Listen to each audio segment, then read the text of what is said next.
Setting up the stream to YouTube. Just give me a sec.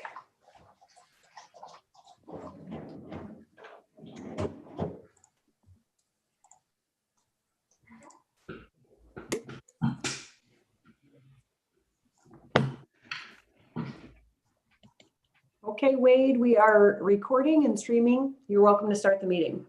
Okay, great. Thanks, Christy. Good evening, everyone. My name is Wade Frick. I am the chair of the Board of Zoning Appeals for the Village of Chagrin Falls. Today it is November 24, 2020.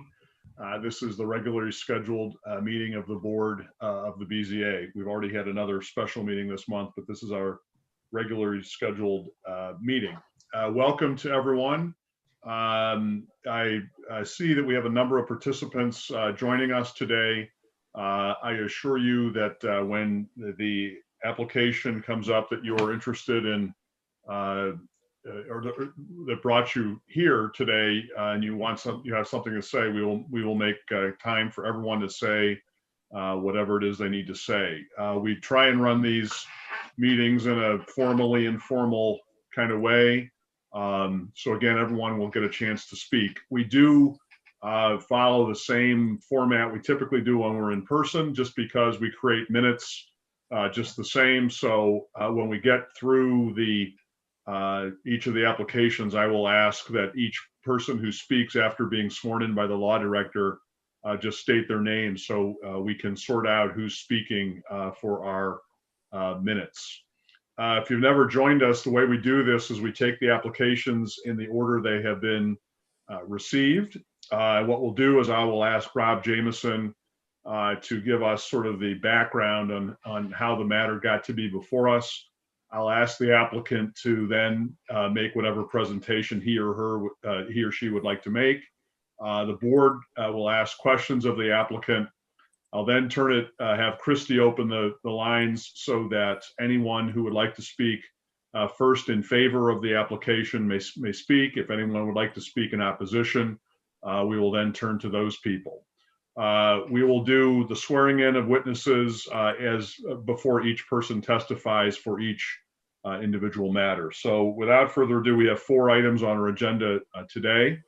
And we will begin. There are no minutes to be approved, so we'll go right into the various applications. The first application before us is that of Betsy Towns, 463 East Washington Street. Rob, could you please give us the background on why this is before us?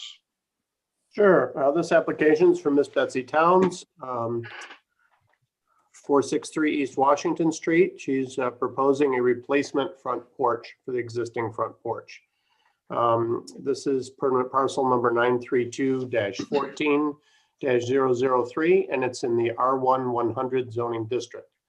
The variance that's before us tonight is to section 114502B, non-conforming buildings and uses, additions, which states that a non-conforming dwelling may be altered, modernized, or enlarged, provided that the alterations conform to all the yard regulations and setbacks.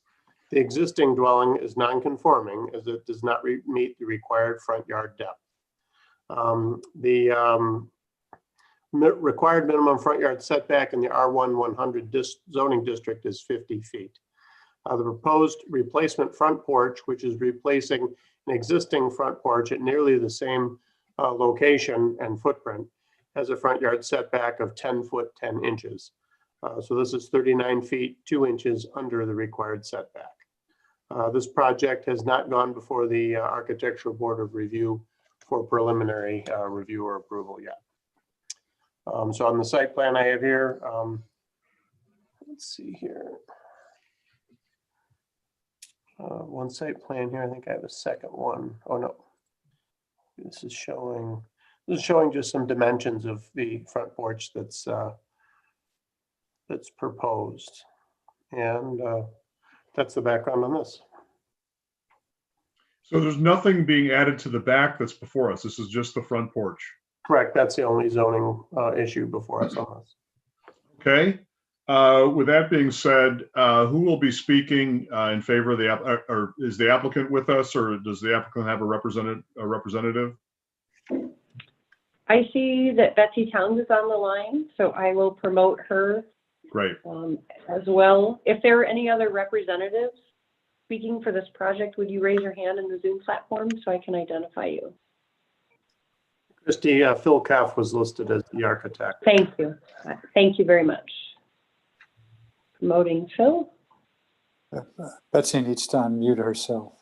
Yes. So are both Phil and Betsy with us now live? Phil, yes, they are. Yes.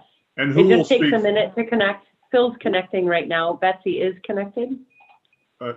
Okay, let us know when they're connected, and then I'll ask who's speaking first. Betsy, just so you know, we have a black screen. It shows that your video is on. If you have a webcam, perhaps your cover is down, or perhaps you're covering on purpose. If you'd like to speak, just use your voice and let us know who you are.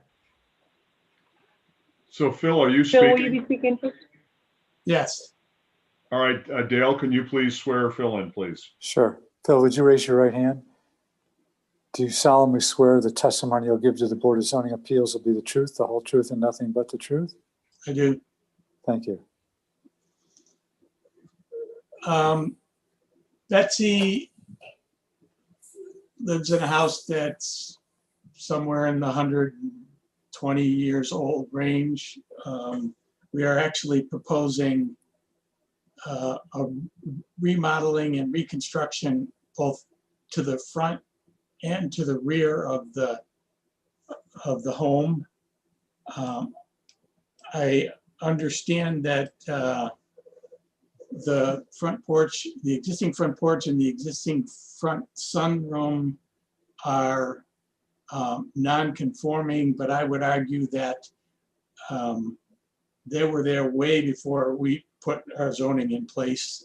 And so we're not making any changes to this structure.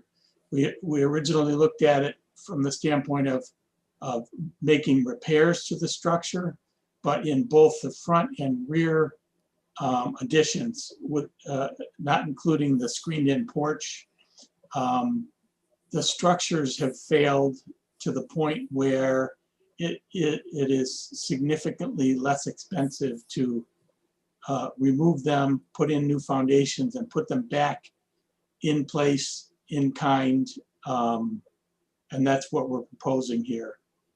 There's the only significant difference is that we're altering the roof structure over the front porch and actually putting a wooden porch and stoop and stairs rather than a brick stairs that was added sometime after the roof portion was put on the house.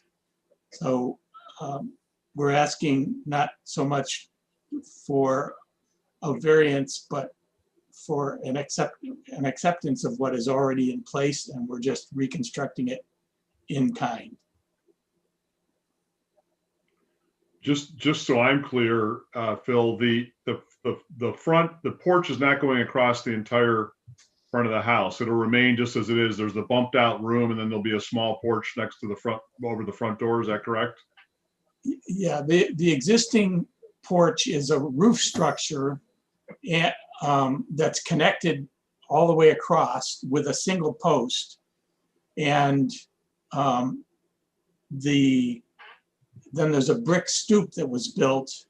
They probably took the original wood structure out from under it. They put a brick stoop in. That brick stoop has failed. It's coming away from the house. The foundation has failed on it. The sunroom next to it was most likely original to the house. That foundation has also failed. And then there's a room in the rear of the house that has failed as well. The lot is basically, should have been in an R150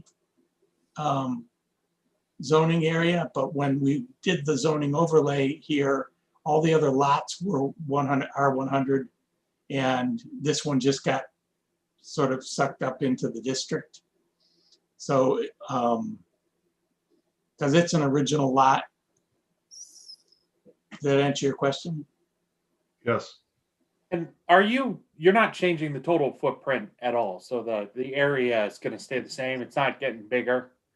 The front addition area is not getting larger. The side addition and rear addition, if you look on the first floor plan, what's changing is the porch itself on the rear. I don't know if I can.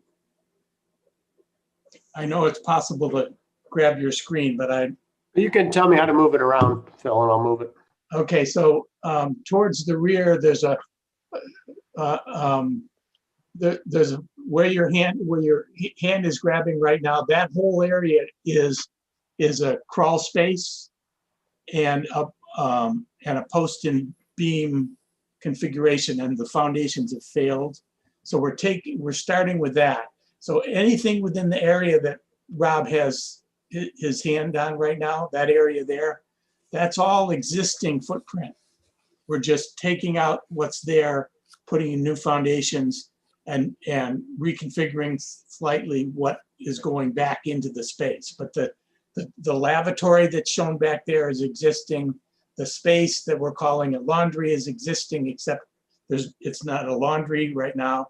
What's called a mud hall is really just an enclosed porch at this point. So we're trying to make these spaces, both in the front and the rear, into more habitable space and on sound foundations. The porch on the front end is an existing stoop, brick stoop, underneath a post and porch.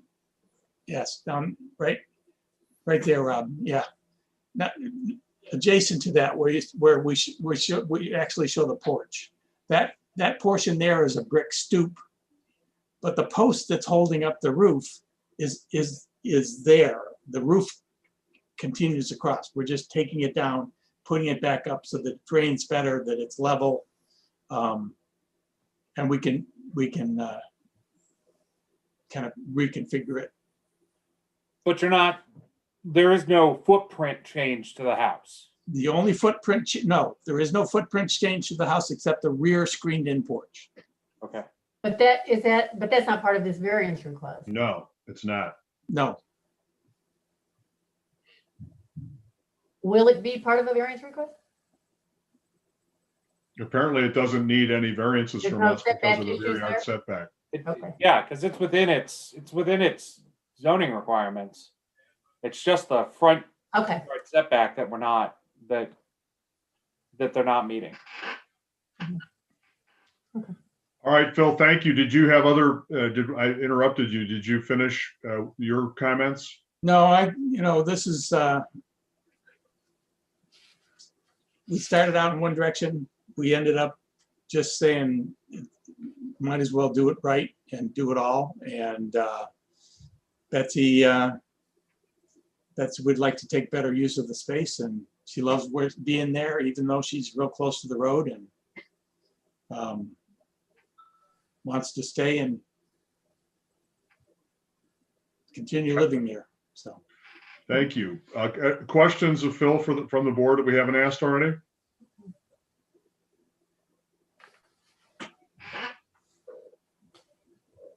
Okay, Betsy, are you speaking as well? Just Christie a is- second, Wade. She dropped off and I'm gonna open up her line again.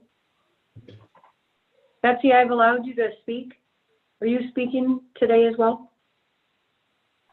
She's muted herself. okay, Okay, so Betsy's not, I mean, there's no need for her to speak. I just want to make sure if Right. she wants to, she can. She's remained on mute, so I assume that means she Okay. does not want to speak.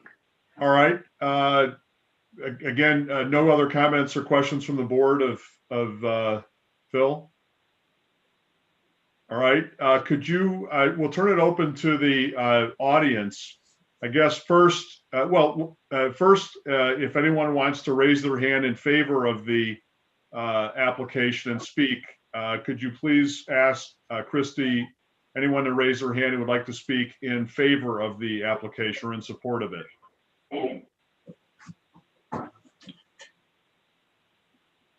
I'm monitoring. I don't see any hands raised. Okay. Going once, going twice. Anyone else?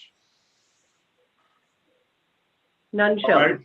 Then I'd like to, if anyone would like to speak in opposition to the application, could you please raise your hand and Christy will identify you and let you in.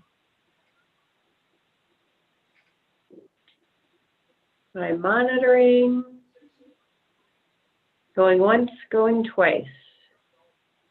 No, sir. Okay. All right. Board, I think we're ready for a motion then. Would someone like to make a motion?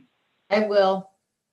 Thank you, Lisa. I move that we approve the variance request for the property at 463 East Washington Street, requesting a variance from on code section 1145.02 relative to front yard setbacks.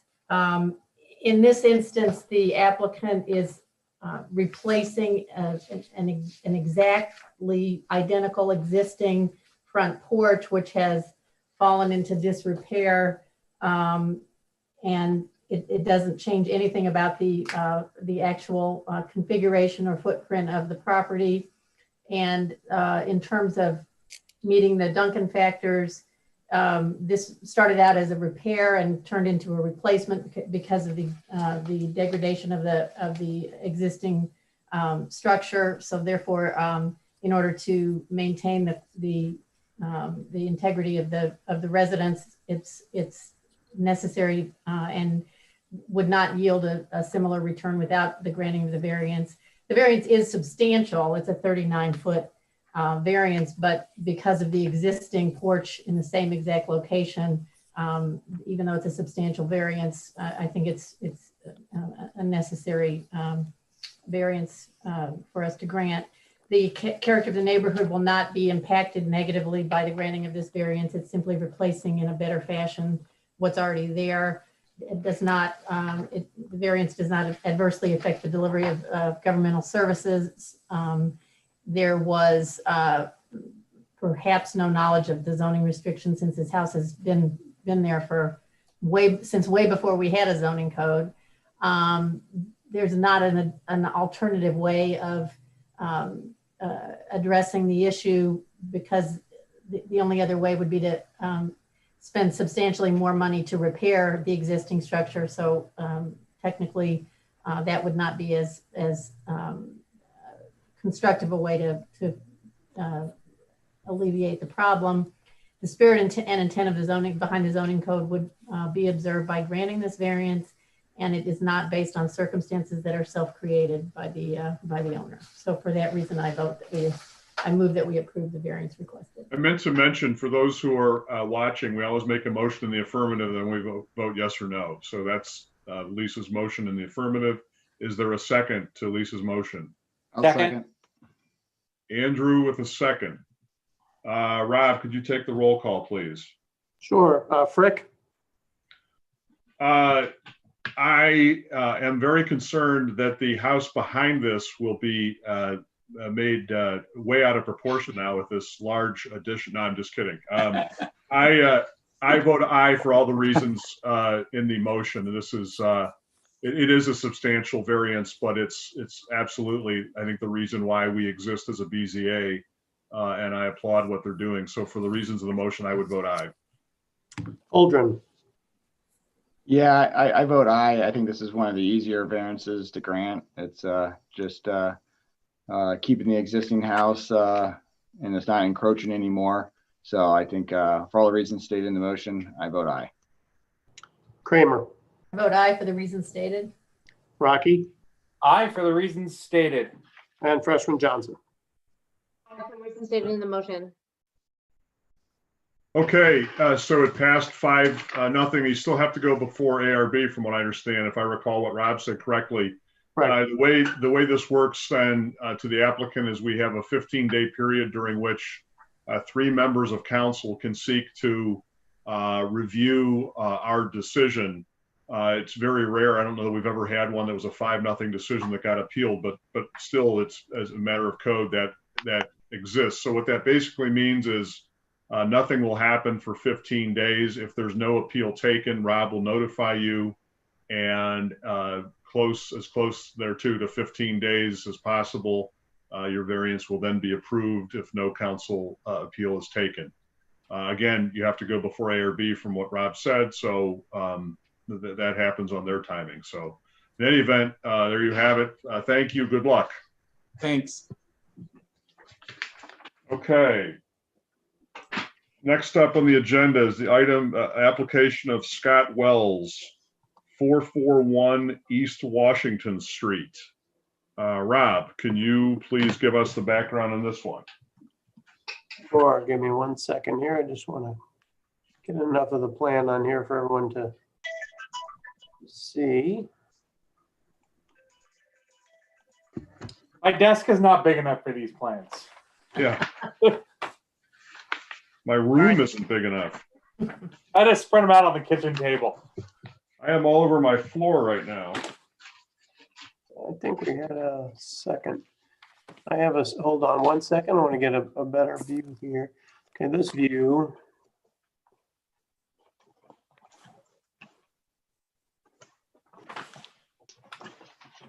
This is a good view to start with here. Okay, this application is from Scott Wells for the property at 441 East Washington Street. This proposal is to build an addition and a replacement accessory structure, a garage, at that location, permanent parcel number 932-11-013. It's in the R160 zoning district. There's 2 variances that are before the board tonight. The first is 1145-02B, non-conforming buildings and structures additions. It's the same variance section as the previous case. The existing dwelling is non-conforming as it does not meet the required minimum front yard setback or the required minimum side yard setback. So the proposed addition to the rear of the house does not meet the setback requirements for the zoning district. The second variance is to section 1125-03G, area yard and height regulations for main buildings. Minimum side yard setback requires a 5-foot minimum side yard setback on each side with a total minimum side yard setback of 15 feet for the main buildings with detached garages. The proposed addition has a 4-foot side yard setback to the west and a 10-foot side yard setback to the east. This is 1 foot under both the required side yard setback for the west side as well as the required total side yard setback calculation. So right now, this is all we have is the site plans for this. We don't have elevations yet to do a zoning review, although this did go before the ABR on November 17th. So elevations were received for that meeting, and they were advised to revise and resubmit by the ABR. On this plan here, you can see where the addition section is located, as well as the existing garage is the darker shaded area that'll be torn down, and the new accessory building that will be built in its place, which I believe does conform to the zoning requirements. This is a unique lot in that it goes all the way through from East Washington. East Washington Street would be to the top of the page, and then you have Ridgewood Road, and there's an existing gravel drive that comes in off of the side part of the reverse L-shaped parcel. So that's what we have going on here. I've driven by this lot 1,000 times. I've never noticed an existing gravel drive on Ridgewood. Neither Wow. did I. I had to go find it myself when this first came in. Yeah, okay. I'm familiar. I'm sorry? I'm familiar. Oh. I just have a quick, can you repeat the requirements for the side yards again under 1125-03? Yes, it says requires a minimum of 5 feet side yard setback on each side with a total minimum side yard setback of 15 feet for main buildings with detached garages. So even though they say 5-foot minimum, one of them has to be greater as much as 10 foot to meet the total 15 feet of side yard setback total when you add them together. So the proposed addition is a 4-foot side yard setback to the west, which would be this direction here. It's 1 foot under the code requirement. And it does have a 10-foot side yard setback over here, but 10 foot plus the 4 foot is still 1 foot under the 15-foot minimum when you add them together. Got it. Thanks, Rob. Who is speaking then on behalf of the application? Christy, if you could see who's raising their hand. Yes, I actually already promoted Matt Ross and Scott Wells. So if at this time they'd like to unmute and start their camera, they can be a part of the meeting. Who is speaking first? Scott, would you like to speak first? Would you like me to go ahead? This is Matt Ross. Go ahead, Matt. That's fine. Okay. Okay, Matt. Let me swear you in. Mr. Law Director, can you swear in Matt, please? Sure. Do you solemnly swear the testimony you'll give to the Board of Zoning Appeals will be the truth, the whole truth, and nothing but the truth? I do. Thank you. The floor is yours, please. Okay, so we recently appeared in front of ABR, and based on their comments, we've actually had some discussion this past week and arrived at a conclusion that we're going to take that 2-story addition and we're going to bring it in on both sides, actually. We're going to bring it in on the west side 3 feet, 4 inches roughly, and on the other side 1 foot 4. So basically, we will not be encroaching on that 5-yard setback, and we'll be meeting that 15-yard total side yard setback. 15 That's just feet. based on some design changes. So if I'm hearing you correctly, and Rob, does that alleviate the request for 112503G then?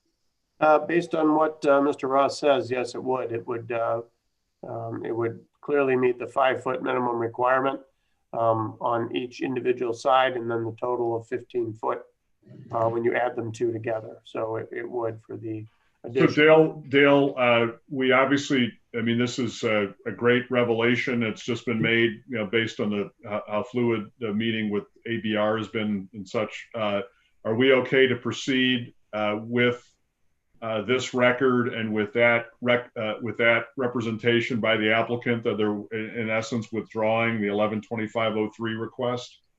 Sure. They can stipulate to that on the record now. I can resubmit a revised drawing as well if you'd like. And I don't know, does Matt need to repeat what he said, or just stipulate that what he said is indeed what his client or the applicant intends to do? Yeah, he can just stipulate that they're going to withdraw the variance request for section 1125.03G. Okay, Matt, can you so stipulate, please? Yes, we will withdraw that initial request. Okay. For the setbacks on the addition. And that is with respect to section 1125.03G, correct? Correct. So that still leaves us then with the non-conforming building and structure 1145.02B. Can you speak to what the project in its new state then and what you're doing? Please. Yes, so the existing building, the existing house is going to remain as is with some interior renovations. We're going to be putting that 2-story addition on the back, again with a 3'4" inset from the west and a 1'4" inset on the east. And it's going to be a 2-story addition. It's going to be actually less square footage. It's going to be 608 square feet. And it's going to have same gable roof, and we will be abiding by the comments from the preliminary ABR as well. And Rob, let me ask Rob a question. What is going to be non-conforming about this house on the lot? Is it the front yard setback that doesn't conform now? It's the front and side yard setbacks of the existing house. Other than that, that's the the other, Okay. through the other one. So there's nothing else we're applying for. Hey, Rob, I can also mention, this is Harry. The lot's only 46 feet wide and it's an R160 zoning district. Oh, right. Thanks, Harry. What's the normal required? 60 feet. Matt, you're adding a true addition. Are you knocking something off? Or are you adding a space? Where there's a one-story addition that was added years back. We'll be taking that down and in its place putting that two-story addition. And will the first floor be the same footprint as to what you're taking off? We'll be adding on to that. How much are you adding on dimension-wise Dimension-wise, to the footprint? roughly 580 square feet. What would the dimensions be on in the width and the depth of? It'll be a- You're going how much further than what's there now in the width and the depth? So initially, right now, we're showing a 14-foot addition. We're going to go 15 feet, and we're going to go the same width minus the 3.4 and 1.4 on the other side. So it's roughly a 22-foot wide addition. Are you keeping the same footprint of the current house now, though? On the first floor? No, that's what I was just asking, Rachel. It's going to be 500 and some square feet bigger on the first floor footprint. I should correct myself. I mean on the side, the width, not the depth that you're going in the lot. Yeah, we're going to be, so if we're looking east to west, we're coming in on either side. So the addition will not be in line with the existing house in terms from the east and west exterior walls. We're coming in 1.4 on one side and 3.4 on the other. Right. And how does that compare to? You're actually fixing the side yard issue on the Yes, addition part. correct. Okay. So there's three reasons this is non-conforming, and your addition is not making any one of those worse. Correct. It's all in the back. Okay. So, Yeah. I mean, you're not making your lot smaller, which is one thing. The side yard, the existing house is still going to be, the same. And then the other one is the front yard setback. So, and you're not building towards the front. So all existing,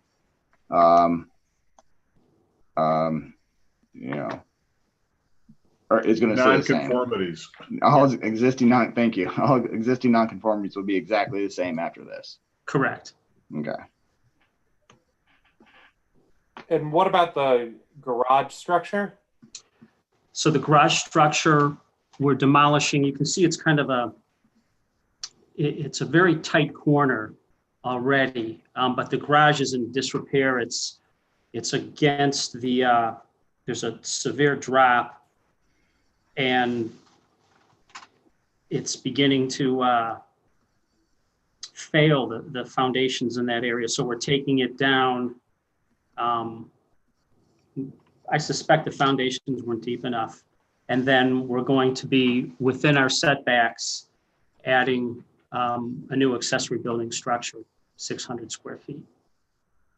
So you're meeting it's what, 3 yards? Yeah, so we're meeting the 3 foot. And then we'll be just under 22. So we're adding the 4 foot for each foot above 18 feet. Okay. So we're within all those as well. Okay. Do you know, Matt, does Scott also want to speak?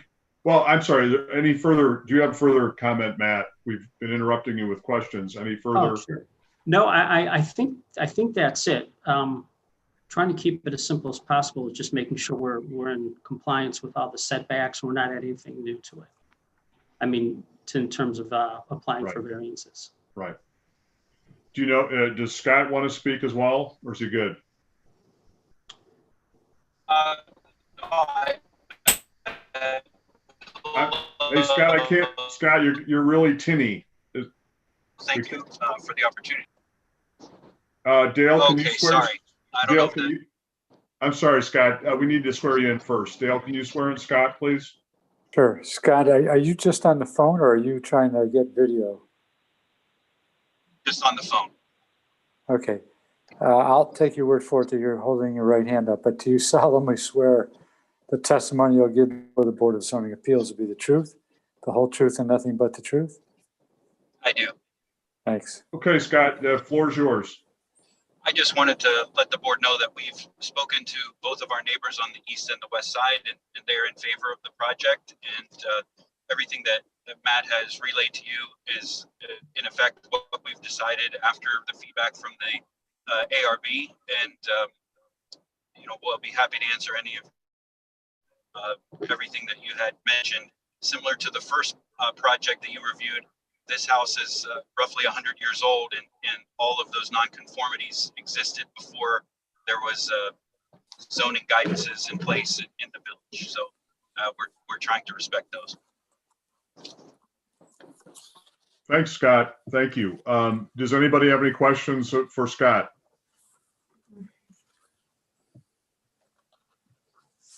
All right, Christy, can you turn to the audience? Is there anyone who would like to speak first in favor of the application or in support of the application? If there are any folks on the line who want to speak for the project, raise your hand in the Zoom platform.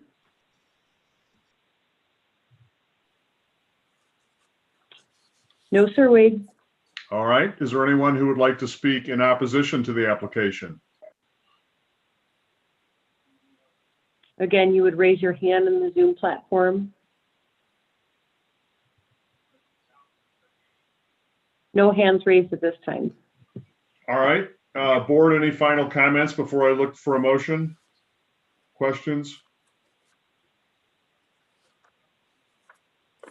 All right, Rachel, are you doing the motion on this one? Sure. Thank you.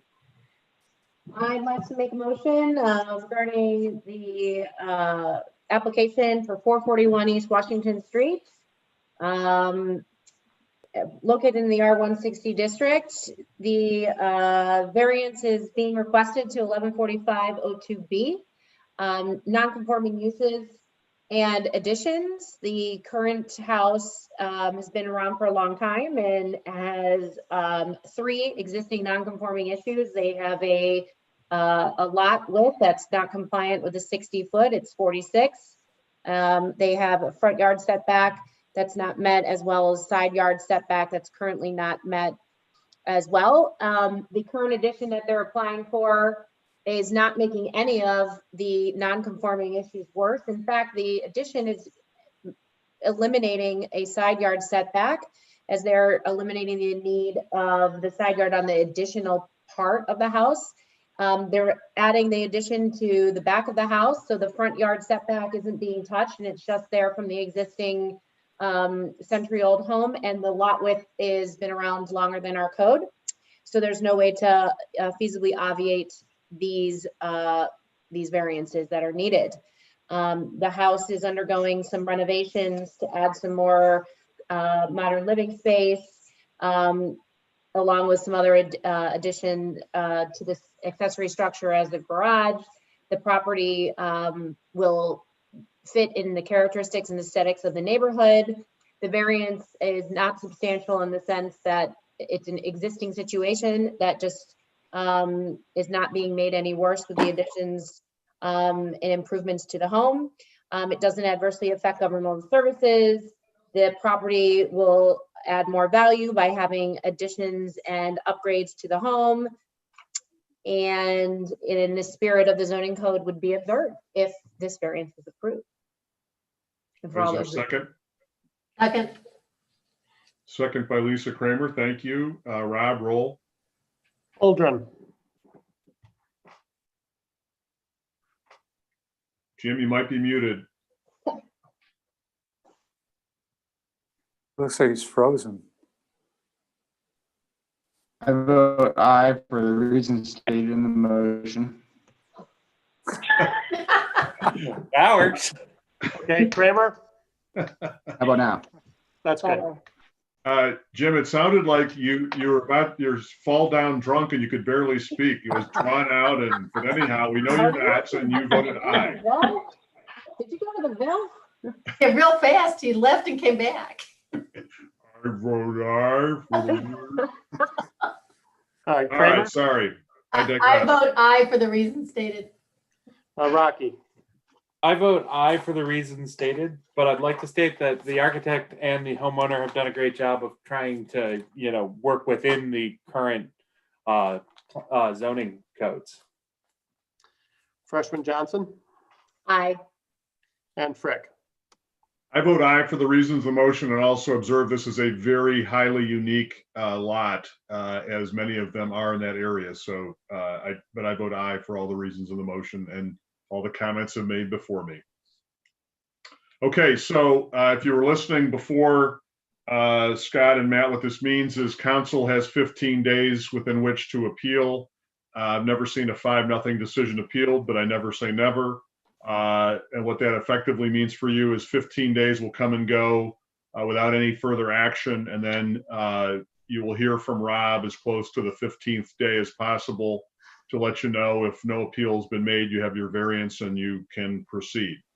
So thank you for your presentation and good luck to you. Great, thank you. Thank you very much. All right, let me move to my filing cabinet on the floor here for one moment. Excuse me. Okay, our next application is that of Rick Duty, NCR Adventures, and PCHE RP2 LLC, 87 West Street. Rob, could you please let us know what is going on here, please? Sure. This application, 87 West Street, from PCHE RP2 LLC and Rick Duty. This is the old Bull and Bird and Gamekeepers Restaurant, as it was commonly known. They are proposing to convert the existing unenclosed front patio to a conditioned building space. They're proposing an additional new covered unenclosed front patio. And they're proposing the addition of a new second floor unenclosed patio deck area located at 87 West Street, permanent parcel number 932-06-052. This is in the central shopping zoning district. There is only one variance that's before us tonight, and that is to section 1145-02B, non-conforming buildings and structures and additions, the same code section we've been dealing with tonight. The existing building at 87 West Street does not meet the setback requirements for the zoning district. So all of the alterations trigger this code section for a variance. I do want to, there's many renderings here. I do want to kind of, this will kind of give you an idea on this page. Here are the sections that are being added to or amended. This area here on the screen is the existing covered front porch that's going to be converted into a building space or enclosed building space. To the right of the front door area is a proposal to add a new unenclosed covered front porch there. And then also a covered porch or patio area to the right, but before the entrance to the Inn of Chagrin over here. And then on the back patio area, they are looking to add an upper patio deck area over the existing covered patio. This project, in the zoning review letter that went out, you would see there were several other code sections that were fell under the purview of Planning and Zoning Commission to consider modification. And on November 16th of 2020, they granted the front yard setback modification that was required. And they also approved the proposed parking plan for this building. Originally, the central shopping district did not have requirements to meet a parking standard, but with their zoning code overall last year, that requirement was put into place. So any new floor area or additional seating proposed would trigger the need for a new parking plan. And that Make was. sure what you was get out the presented. door. Is that down One here? item that, Excuse me, hey, Rob, excuse me, we're getting background conversations from someone, if we could. It's Christie. mute. Christie needs to mute herself. You are muted. That's weird. Okay, Rob, back to you, thank you. Okay, so I think that, I have to get back on track here. The parking plan was submitted for review and consideration, and that was granted. Now, one thing that I did miss with the zoning review letter was the need for a parking variance that would need to be granted on top of the parking permit approval. So we did not have enough time to get that on the notice that went out for this meeting. So I've already notified the architect, Rick Siegfried, that they will need to come back next month for the variance request for the parking requirement. And I'll be issuing a revised zoning review letter with the parameters of that request here shortly in the next few days. Just so you're aware of that. This project also went before the Architectural Board of Review on October 20th for a preliminary review, and they were asked to revise and resubmit. So they're working on those revisions, and I believe they're going to be on the agenda coming up. Well, thanks, Rob.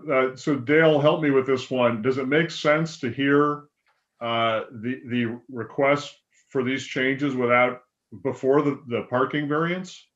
I mean, if we grant the ability to make these changes, it doesn't make sense then to turn around and deny potentially the parking variance. Well, there are two different issues. You certainly have the discretion to say, we'll take this under consideration, but you can't deny them the request to make the variance. But ordinarily, when you come before the board to make variance requests, you have to present them all, or otherwise they could be res judicata. But I think that with your indulgence, you could allow them to present just the non-conforming 114502B request and then come back. But you're going to have to say in your motion that you're not barring them from coming back for the parking variance. The alternative is you could ask them to continue it so they could both be heard together, or you could ask them if they would agree to present their evidence and defer making a decision until the parking variance comes back at the next meeting. Well, So I appreciate that. I'm just blurting out here, but it seems to me, just as I was thinking about this, that if all of these changes necessitate 42, new parking spaces, it seemed a little odd to think that we would approve something that necessitates 42 parking spaces and then consider that, having already agreed to allow them to have space that requires 42 more parking spaces. And again, I don't want to confuse things, and I guess I would perhaps offer that to the applicant. I don't want to slow your project down, but does it make sense to the applicant? I'm happy to. I mean, and maybe the board correct me, but it seems to me that if we grant all these variances, it puts an awkwardness, if nothing else, on the parking that would be presumed to go with what we just approved.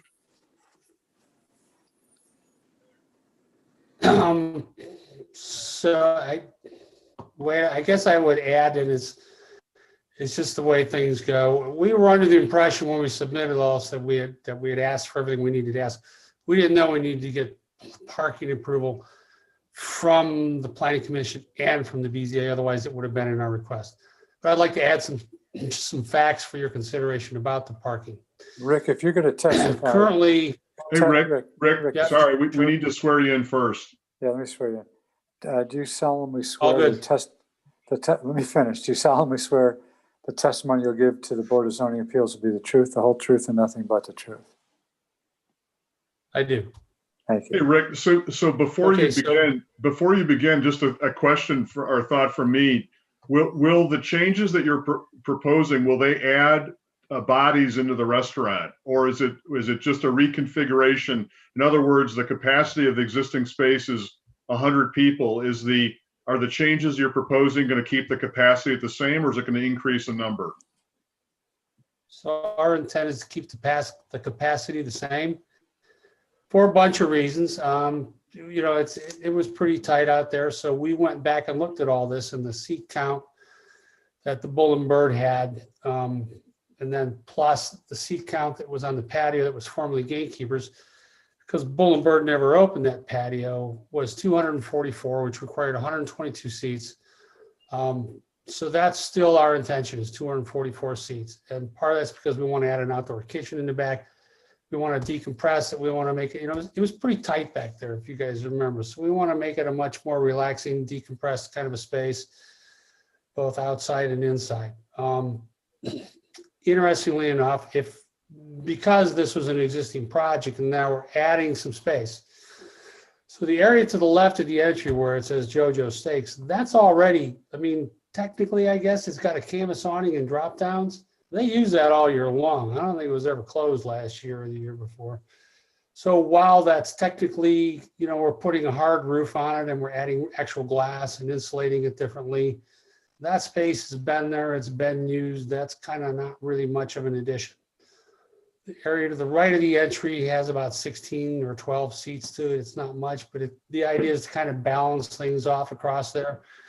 I don't know if you remember what that existing loading dock looks like going down in there. It's not the prettiest thing in the world. We want to take that away. They can deliver, you know, product to the back around the side and go directly into the kitchen. So we're trying to enhance the street appearance of the building drastically, just like we did when it was Bull and Bird. If you remember, Bull and Bird got rid of the dumpster enclosure that was right on West Street, right on the street. So this project continues to morph and become, you know, an even better and better space for the village in West Street, which is a really wonderful place and one of the finest pedestrian, vehicular. It's just a cool space in you know, the whole city of Cleveland, particularly in East Side and particularly in Chagrin Falls. So no, we're not intending to increase the seat count. You can see we're kind of spreading things out.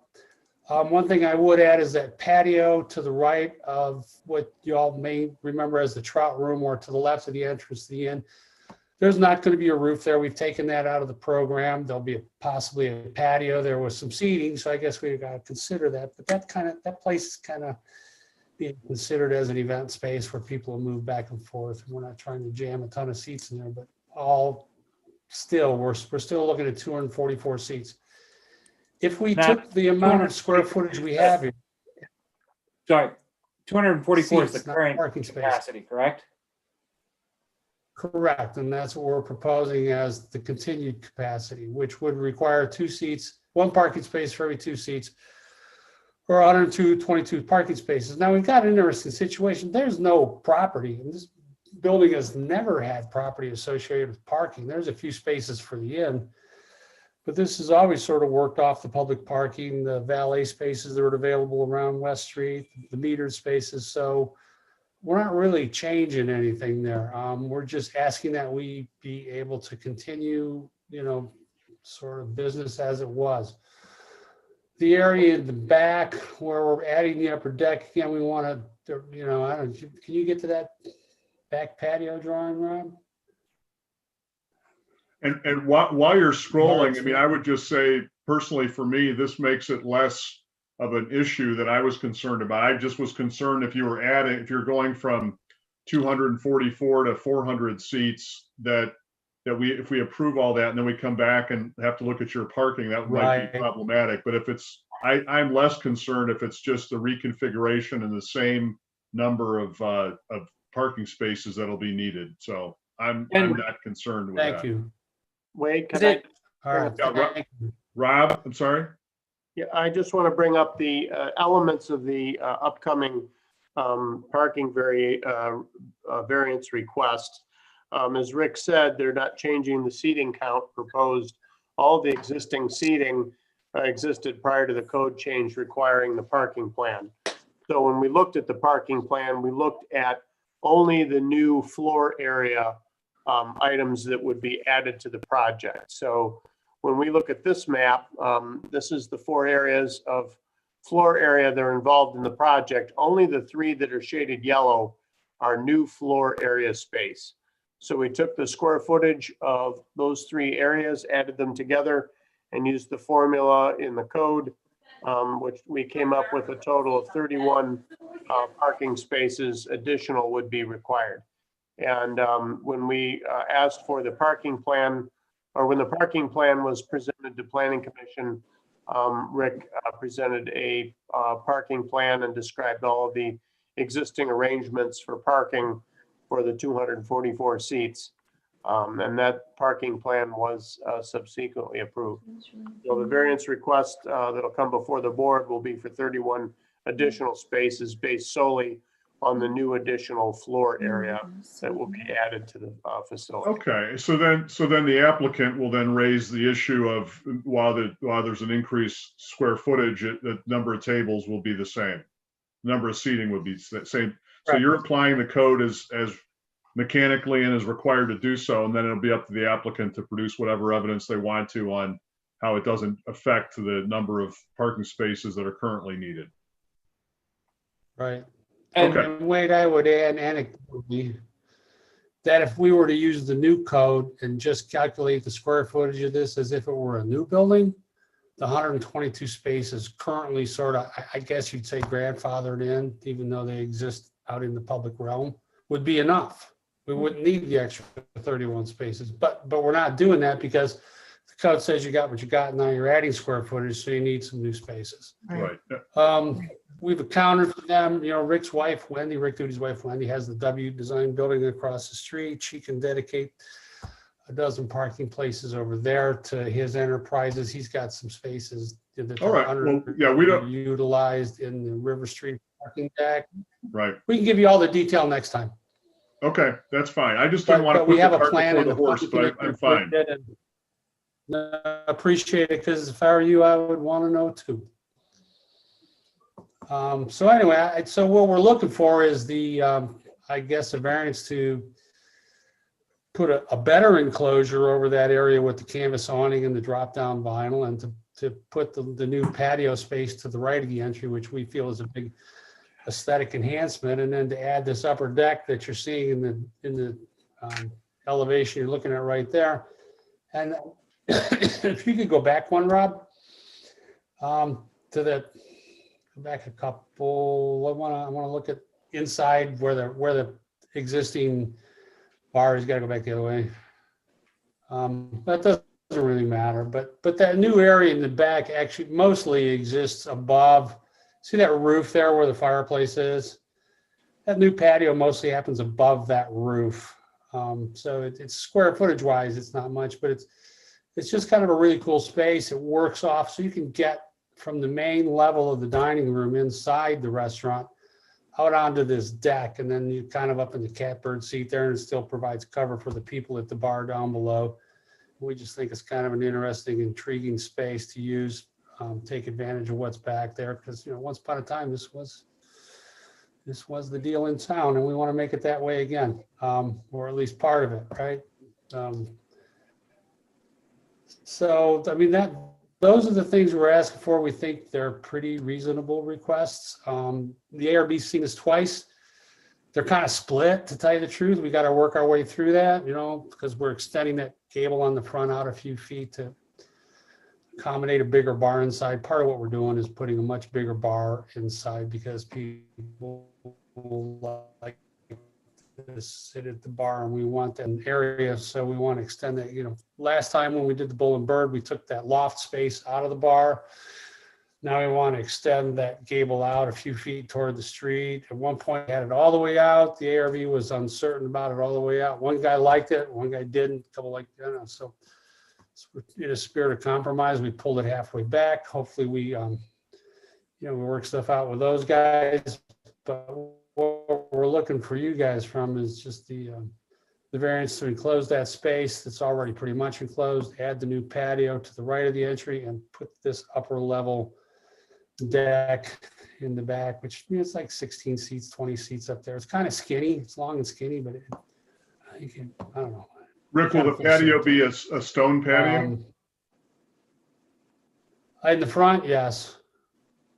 And Right, so that, I don't know if Rob, you've got the pictures of what that looks like now, but it's a drive that goes down to a service entry Right. and, You give me so one and it's a concrete block wall. We're gonna fill it in and fill, build retaining walls and fill it in with, aggregate and make it a real functional, but real firm space, not a deck. So. Yeah, there you go. That bottom left picture, you can kind of see that little service area smiling at you there. We want to wipe the smile off that face.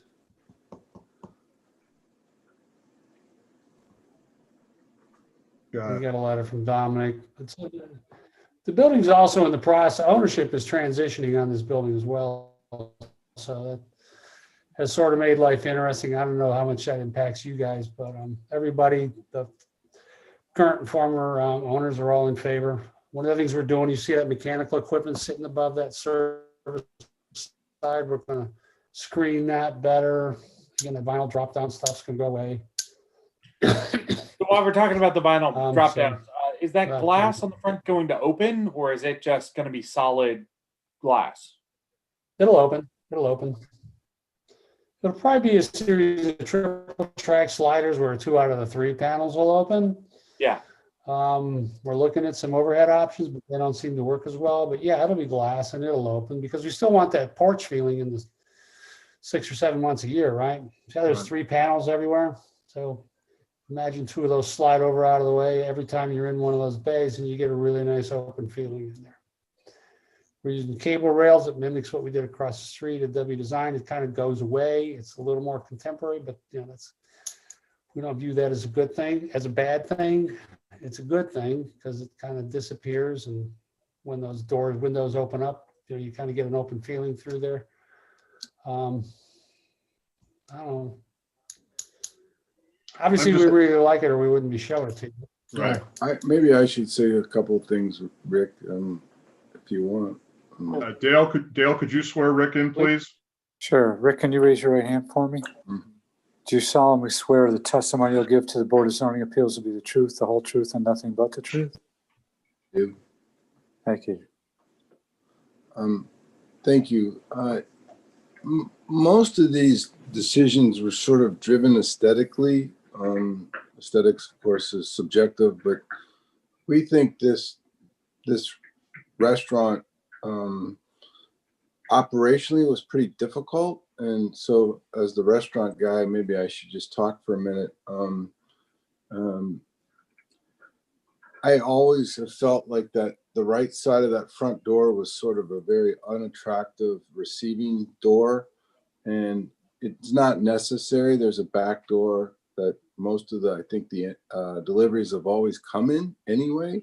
And so that door really didn't provide much of a function except to get in and out of the basement. And we'd rather bring people through the back. And so certainly in keeping with what Rick did, getting rid of the dumpster pad out front, we're kind of moving forward on the right side patio as well, to just make the whole front look a little more balanced and a little more attractive. We didn't like the HVAC units, the signage that you see, JoJo, and that isn't necessarily the name right now. We thought of that name, but there's already a name. There's a restaurant in the city of Cleveland that uses the name JoJo's. It's down in Medina, and so I don't think that probably is going to be able to be used. We haven't contacted them yet because we haven't gotten that far along, but most of that was an aesthetic decision on the front. I think all of these decisions were driven by aesthetics. On the back, if you could go to the balcony in the back, I'm looking at a photo here. That upper back room was always a very dark room. There's a fireplace in that room, if you remember, if you ever ate at Bull and Bird or Gamekeepers. And it's a nice room. It's sort of has a dark, clubby feel, but there's very little natural light going into that room. The windows have blinds in them. And we wanted to put a new window system opening up to get some light into that upper back room. That's really the dining area with the fireplace. This is driven by my wife, who's the interior designer in the group. And as a result of that, we had to build a little bit of area, sort of a glass window system that would open up and then out to a little balcony we thought of. And then as far as the balcony goes, we said, well, if it's possible, and certainly the city would allow us, it would be nice to do sort of a European or New Orleans style balcony courtyard across where this fairly ugly overhang is over the bar. That overhang is made out of corrugated metal roof, and it's functional. It drains the water off, but it's nothing aesthetically that I don't think looks that great. And so we said, if we flatten that roof, and it's a long, narrow balcony, it's not very wide. I think it's maybe 6 or 7 feet, 8 feet at the most, for 3 or 4 or 5 tables max.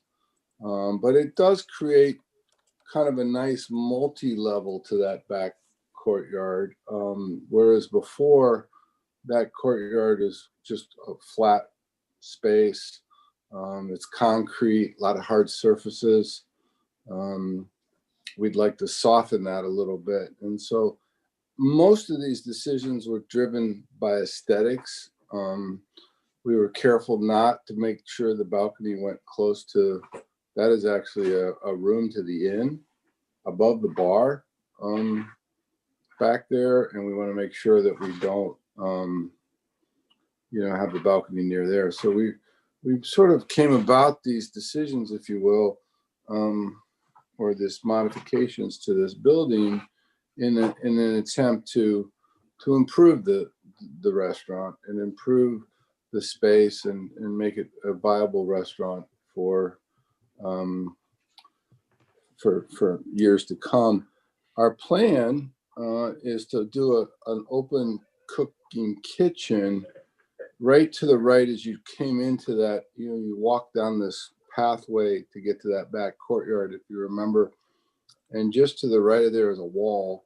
We were going to put a cooking line there with a wood burning grill, and this restaurant we would like to call the back restaurant would be a different name. We were thinking of something, we're not sure of this name either, but something like CF Summer House, and it would only be open 4 months a year, and it would be light and fresh, and it would be feature wood grilled steaks, wood grilled fresh fish, wood grilled sandwiches, burgers, and so the thinking was to make this its own restaurant facility or stuff, only open 4 months a year, and weather permitting. If it rains on a Saturday, unfortunately, most likely, that's not a good thing for us in the restaurant business, but it is what it is. We're willing to take our chances with that. But we do think the courtyard, the back courtyard, is a nice space that can enhance the village. It did before. I don't think it'll ever be quite as busy as it once was, honestly, given the new competition of restaurants in the area, including us. But it's still something I think that, everybody that we talk to says, are you going to open the courtyard in the back and the patio? And the answer would be, we'd like to, of course, and we'd like to do this new idea. So that's really the reasoning for what we came up with, if you will. We don't anticipate ever making this a 244 seat restaurant. Honestly, there just isn't a need for that in the village with the new competition. And so I don't think we'll get over 220, honestly, in the building. I just don't think there's going to be a need. We'd rather be more quality focused and more long-term focused and try to make the numbers work by maximizing seating out there. It's not the way we want to work this restaurant. Thank you for your comments. Does anybody have any questions for either of the Ricks from the board?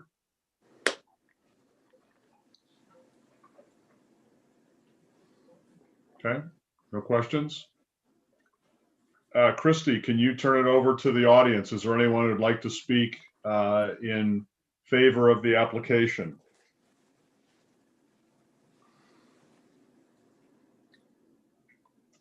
Christy, you might still be muted.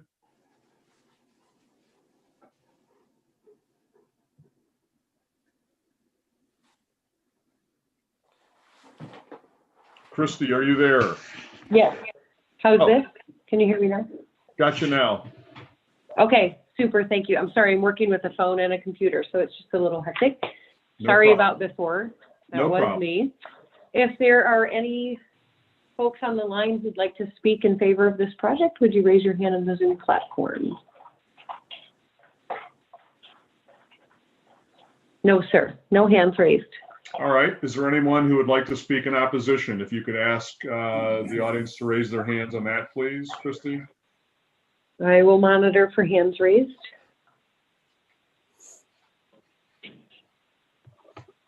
No hands raised. Okay. Final questions from the board. Anything we've missed? Yeah, Rob, right.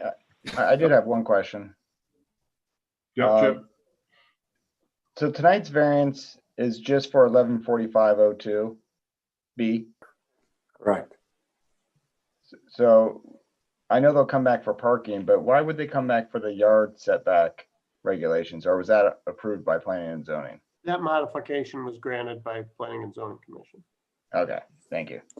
If you vote tonight to approve this variance, you should condition it upon getting the parking variance, and also I think your motion should reflect that you're not considering them to be barred from presenting that variance, and that you're taking this, one part at a time, so that nobody could argue that res judicata would apply and they couldn't come back for the parking variance. Okay. Who's doing the motion here?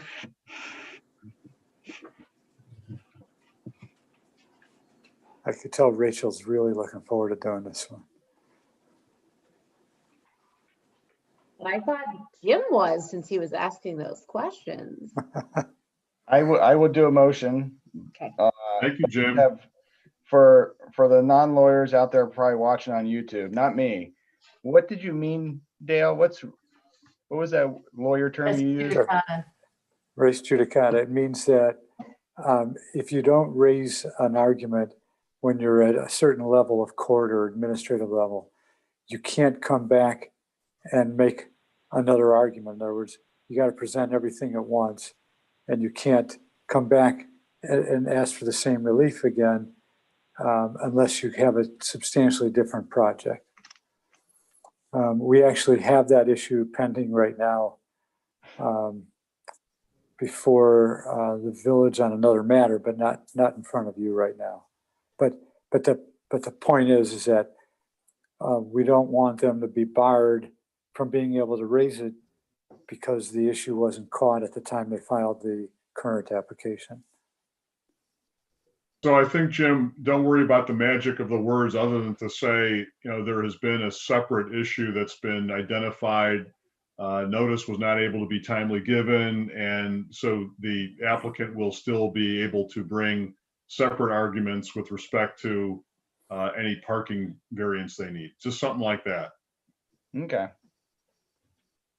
Sounds good. Well, then I would like to make a motion to grant a variance to the applicant at, hold on. I know 87 West to section 114502B. This just states that it's a non-conforming building, and if any alterations, if the building is still non-conforming, that they need a variance to that section. And I do feel that the property in question would really yield a reasonable turn-in without this variance. I don't feel the variance is too substantial. I think the the most substantial part of it, I think, is the second floor in the back, but that will be kind of hidden. So actually, I don't feel that's too substantial not to, still pass this Duncan factor. The essential character of the neighborhood would not be altered, actually would be improved. The variance would not adversely affect the delivery of governmental services, and the property owner purchased the property with the knowledge of the zoning restriction. They did not, and the property owner's predicament cannot be obviated through any other method other than the variance. And the spirit and intent behind the zoning requirement would be observed by granting this variance. And I'm sorry, go ahead. And lastly, the variance is based on circumstances that are not self-created. And then the parking exception, Jim. Right. Sorry, Wade, you just went out there. What's that? The parking exception, I just referenced that the parking exception will be for another. Yeah, and as we stated that the applicant will be coming back to the BZA for another variance for the parking requirement. So basically you're saying your motion is that this action tonight would not bar them from coming back for the parking variance. This action, whether we approve it or not, would not bar them from coming back and requesting another variance for their parking. Thank you. Second? I second. Rachel, second. Okay, roll please. Rob? Kramer?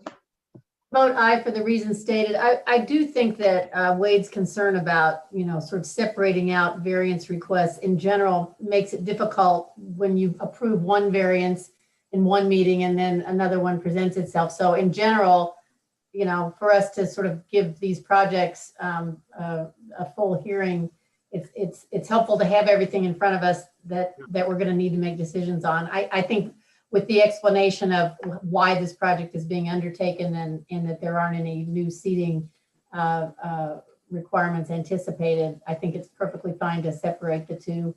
But in general, it's more helpful to have all the variances presented at the same time. But I would vote aye for the reasons stated.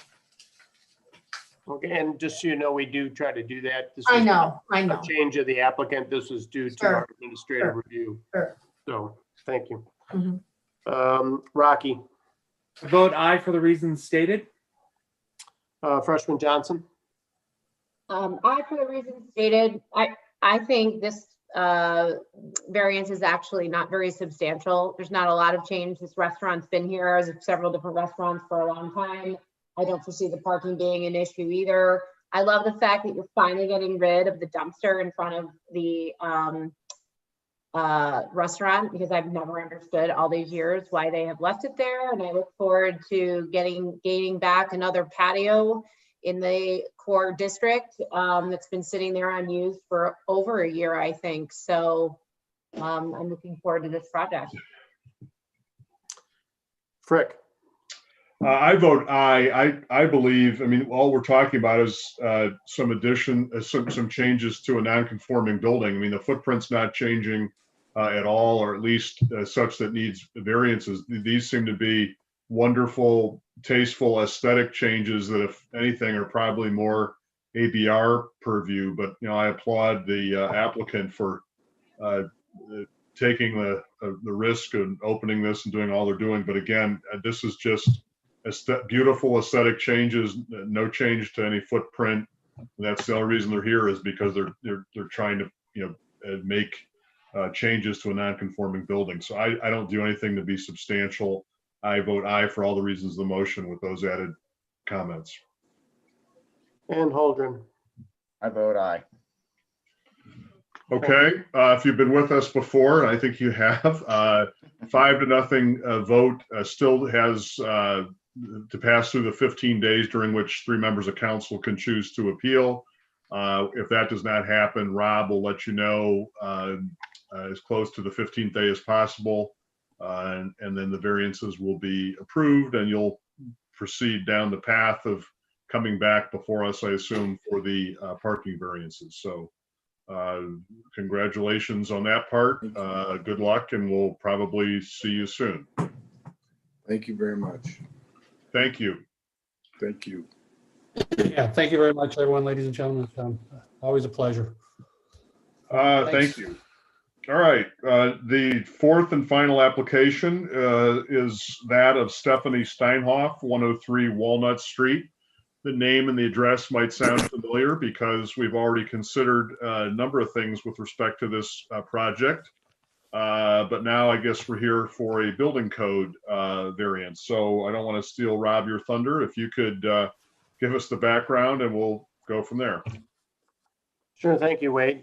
This is the application of Ms. Stephanie Steinhoff, 103 Walnut Street, permanent parcel 932-05-047 in the R150 zoning district. This came before BZA last month on October 27th for some zoning variances, mainly the setback requirement to the rear lot line. Related to that, as we were doing the code review with the building code for this property, two building code sections arose. And as you're aware, building code variances now come before the Board of Zoning Appeals to be heard and decided upon. So tonight, there is two building code section variances that need to be considered, and they're a little different, and I'll explain the differences. The first is to section 1339.01, structure within 3 foot of a lot line. States that no building or structure shall protrude into or be closer than 3 foot to any lot line. The proposed addition is located 2 feet from the rear lot line. A variance of 1 foot is required. And this would be the building foundation and walls as they're cited on the site in proximity to the property line. Very similar to the zoning code violation. The second code section is 1339.02, projection near a lot line. States that no roof, eave, cornice, or projection of any kind shall be built in or protrude closer than 3 foot to any lot line. The roof overhang for the proposed structure extends 1 foot out from the building envelope, which is then 1 foot from the rear lot line. So a variance of 2 feet would be required to this code section. It's a little different because it's the protrusion of the roof line as it extends out from the building wall. In looking at this building code variation, Harry and I discussed the standards in which you would look at it or how you would consider the variance request. So pretty much the existence of setback requirements in the building code is due to fire safety regulations, and that's the prime reason. So in looking at these 3 foot setbacks, if you had the adjoining property had a structure that was 3 foot to the lot line, or their protruding roof was 3 foot to any lot line, you would have about a 6 foot separation between the two structures. And that's what the code requirement would be for two structures of close proximity with a lot line between them. Here, and I brought up this view to show the proposed house addition for 103 Walnut, and behind it is the garage for the parcel off of Franklin Street that abuts it. So there's about, looks like 12.3 foot of distance in that yard from the wall of that garage to the property line, far beyond the code requirement. And then the 2 foot to the structure wall, 1 foot to the eave of the proposed addition. And I believe from what I have been told, the applicant is proposing a higher grade of drywall and exterior sheeting as well as interior on this building, also that addresses some of the code concerns with a closer proximity. And they can go into that further in their presentation. So that kind of summarizes the action before you tonight.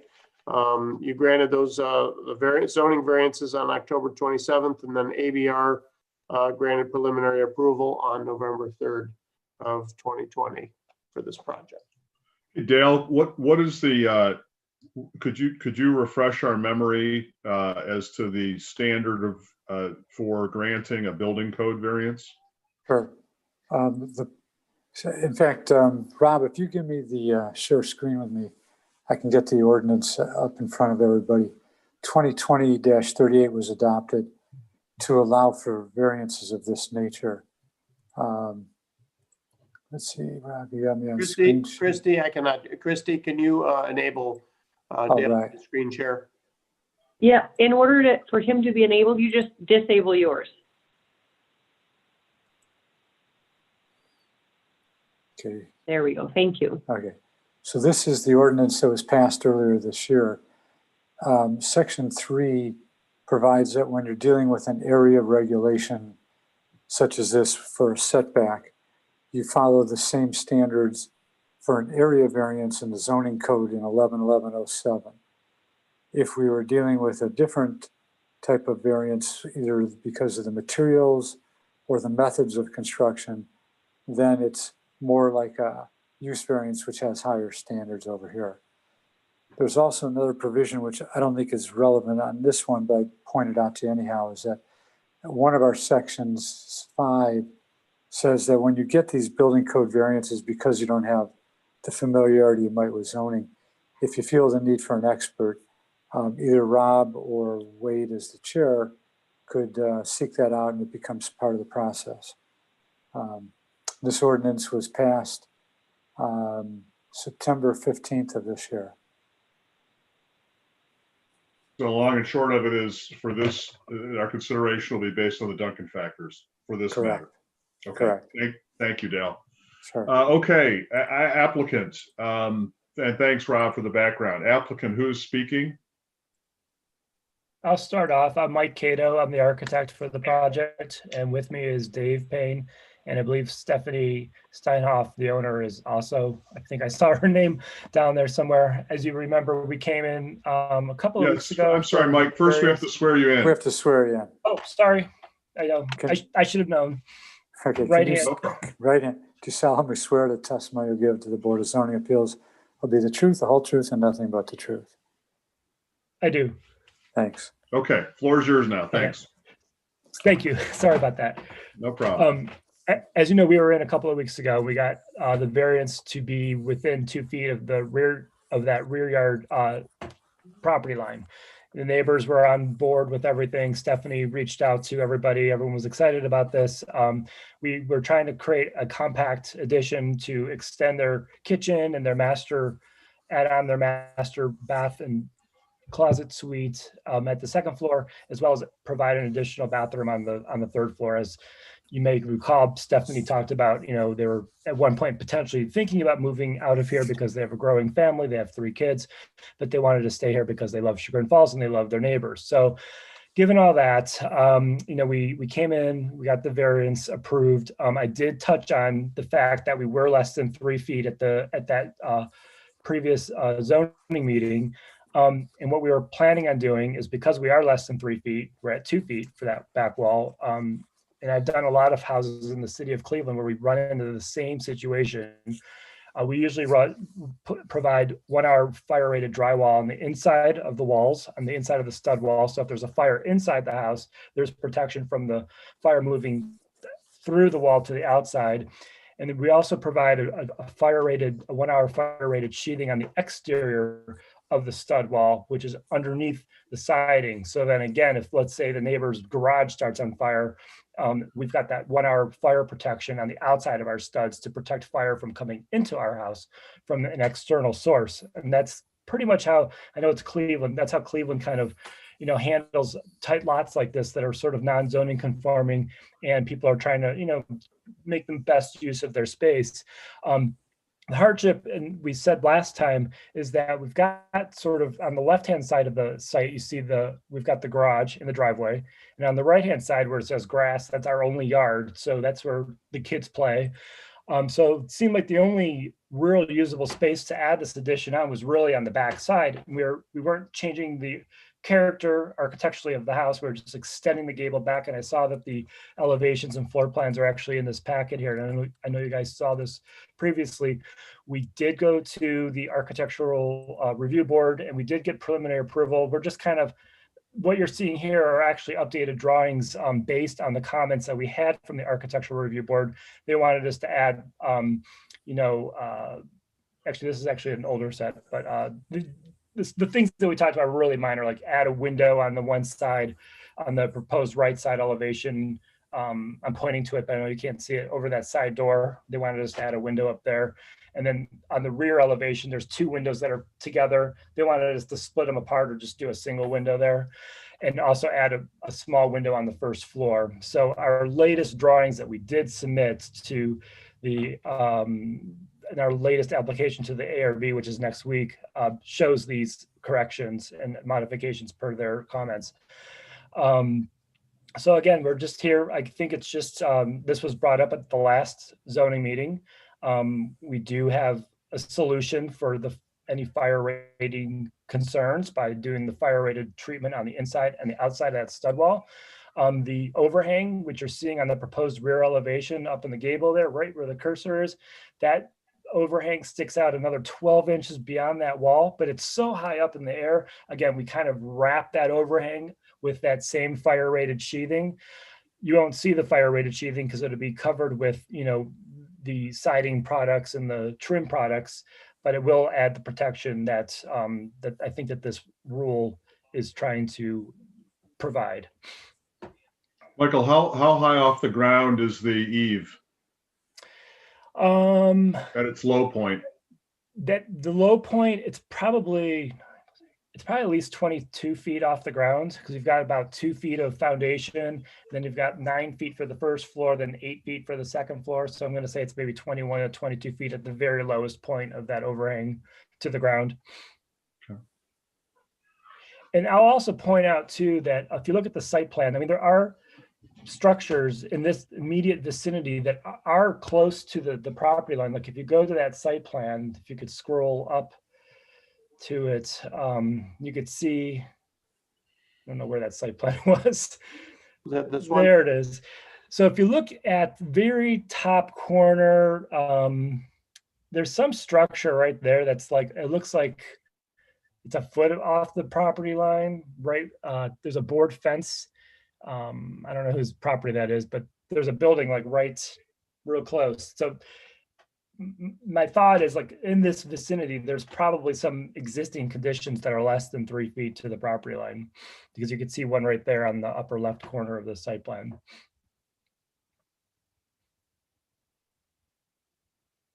Okay. Any questions for Mr. Cato? So I'm trying to remember when you guys were last in front of us, we granted variances relative to these same issues, but they weren't building code variances. Correct? Correct. There was zoning code issue. But it was the same setback issue, wasn't it? Right. We have not changed the design at all. It's the same exact 2 feet that you guys approved last time. So it's kind of hard, we're hard pressed to say, I mean. The only thing that's different, Lisa, is the eave, getting 1 more foot for the eave. That's 1 foot closer than the building is to the So, but the lot line. structure being within 3 feet of the property line was already something that we. Right. So the structure is within 2 feet of the property line, and the eave is going to be within 1 foot of the property line. Right. But I mean, we already sort of weighed in on the structures, the location of the structure. Right. And for those variances, I think it was much bigger, because the rear yard setback's probably 30 feet. And so we probably gave them 28-foot variance. Well, tonight they're asking for a 1 foot variance, or 2 feet. Yes, Right. Let's see here.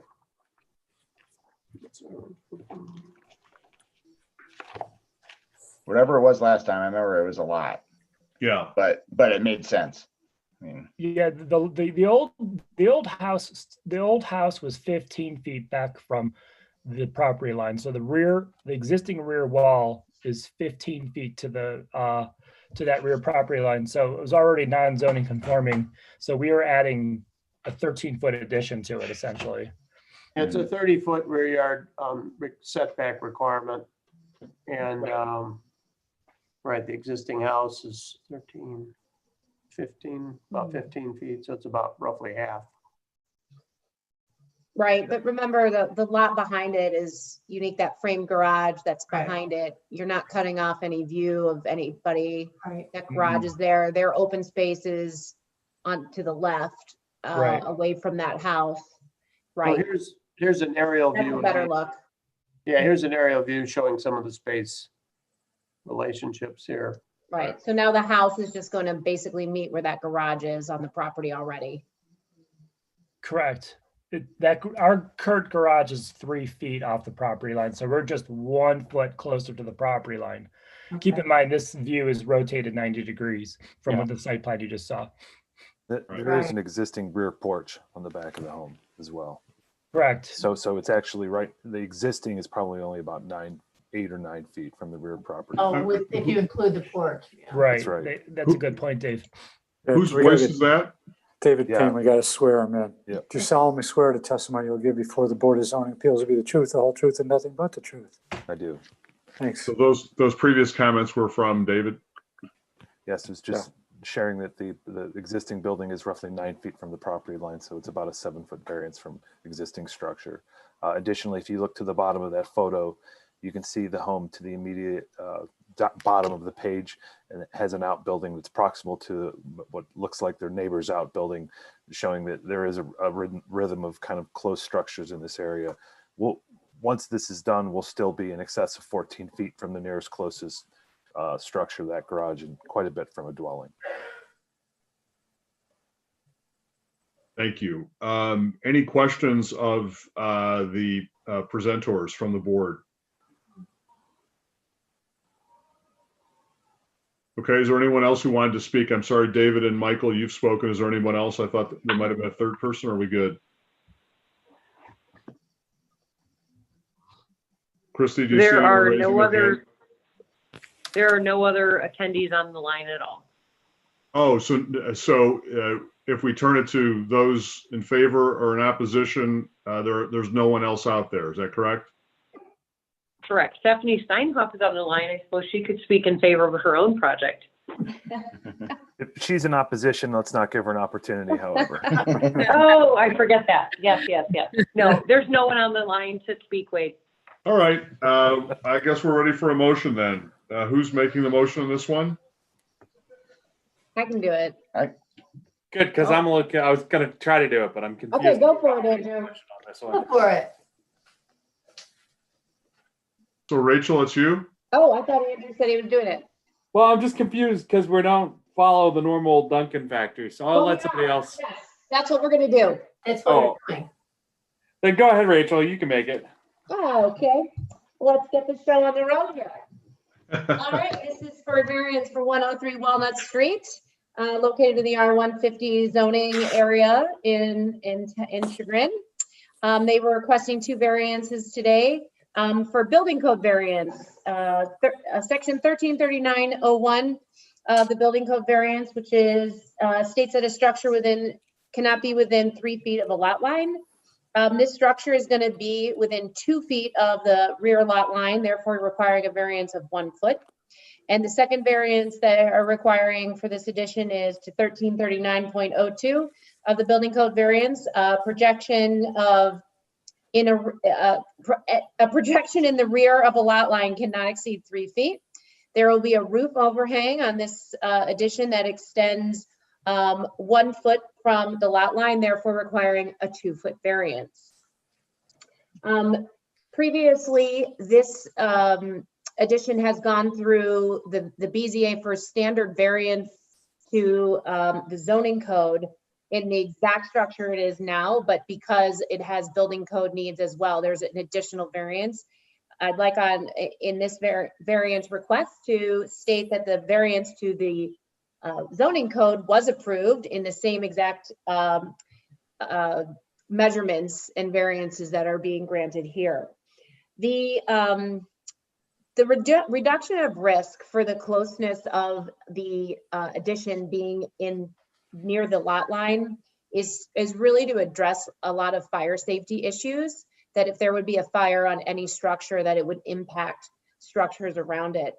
In order to obviate this need, they are adding fire-rated drywall on the inside, as well as the fire-rated treatment on the exterior sheeting of the building. Therefore, if a fire starts within that house, it would be minimized in this area, therefore not to hit other structures in adjacent yards or if a fire started in the adjacent properties, it would safely be protected, and this area of the house allowing for the safety of the residents inside. So the way to obviate this variance is to address the fire treatments on the building in this area. The variance is substantial in the sense that it is reducing the lot line variance to at least 50% of what's required. However, as stated in the other variances given for the building code, the way that this building is structured, it's just extending to where the garage already is, and it's not blocking any views or anything in the adjacent properties. The character of the neighborhood would be supported because this house is going to get a much needed addition that will expand its use of the house for an updated modern living style. The house is actually fairly modest in size as it currently is. This is definitely not an overbuild, but adding just a little extra space for a family of 5. The government delivery services, we talked about the fire safety measures that are being taken here, and you can access this part of the building easily, so that won't be impacted. The owner understands that this property had to have this variance and was willing to work with the city. The character of the neighborhood will be supported, and the owner did not self-create these circumstances. And for those reasons, I move to approve these variances. Second. All right, Lisa. Lisa was second. Roll call then, Rob, please. Aki, Aye, for the reasons stated in the motion. Freshman Johnson, Aye, for the reasons stated in the motion. Frick, Aye, for all the reasons in the motion, as well as I'd like to emphasize the neighborhood point. I think that this is entirely consistent with the look and feel of virtually every property all around it. So I vote aye. Holdren, I vote aye for the reasons stated. and Kramer. Vote aye for the reasons stated. I think we've also already discussed these issues in the context of the previous variances that were granted, and this is related more to fire safety as addressed by the building code. And so I think it's appropriate that these variances be granted to go along with our previous discussion. Thank you.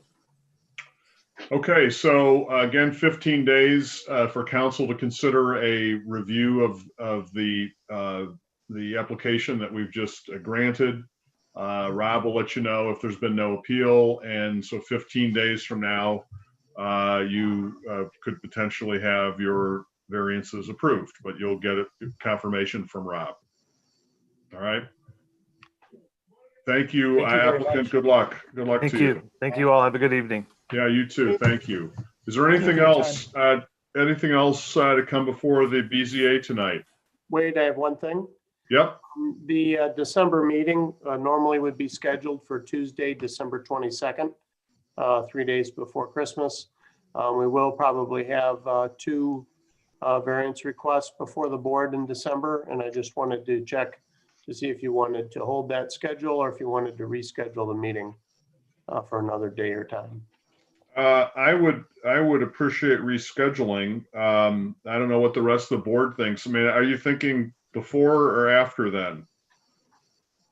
Well, we have a 15-day notice requirement. So, I mean, we could move it, if you moved it before, we'd have to get notices out by this coming Tuesday. Do we have any applications yet? We have one, and I believe a second one was just turned in that I haven't reviewed yet. And we might have that parking one. Yes, and I have to get that out to them. I prefer if we pushed it Yeah. back as opposed to move it up. How does the board look in the week of December 28th? I'm free in April. I'm sure you are, Jim. That week doesn't look good for me, the 28th. That's not good for me either. I'd rather stick with the 22nd, but that's just me. That's fine with me. Doesn't make a difference to me. Not going anywhere. Me either. I might be not traveling, but skiing that day. Jim, are you going to be in New York? I don't know. The 22nd? No, the 28th. Yeah. Where are you 29th. being in New York? I mean, I could log on, I guess, from there. Well, I don't I'll know. It depends. We might not be going because they're quarantining you. So I don't know. Yeah. Well, what about, I mean, what about the following week, January the 5th? That's fine with me. We can't go any earlier. Well, we're up against Rob's notice issue if we push it to the 22nd. I mean, What to about the the 21st? 15th. Can you do To it the Monday? 15th. Can you do it No, we Monday? have a council meeting. Oh, Oh, wait, no, we don't. No, we don't. Never mind. Yeah, I thought that got canceled. Well, that, it's also the 28th. Yeah. Right. Yeah. Yeah. Well, I mean, Wade, I mean, you mentioned January 5th. That works. Does that work for everybody? Works for me. It's okay with me. I mean, I can't imagine there's going to be a lot of construction going on between, you know, if we delay, if we go backwards a little bit, but right. That's fine. so January 5th, Yeah, that's fine. is that okay, Rob? You got it? Yep. Tuesday, January 5th at 7:30. Great. All right, everybody, have a great Thanksgiving. Be safe. Take You care. too.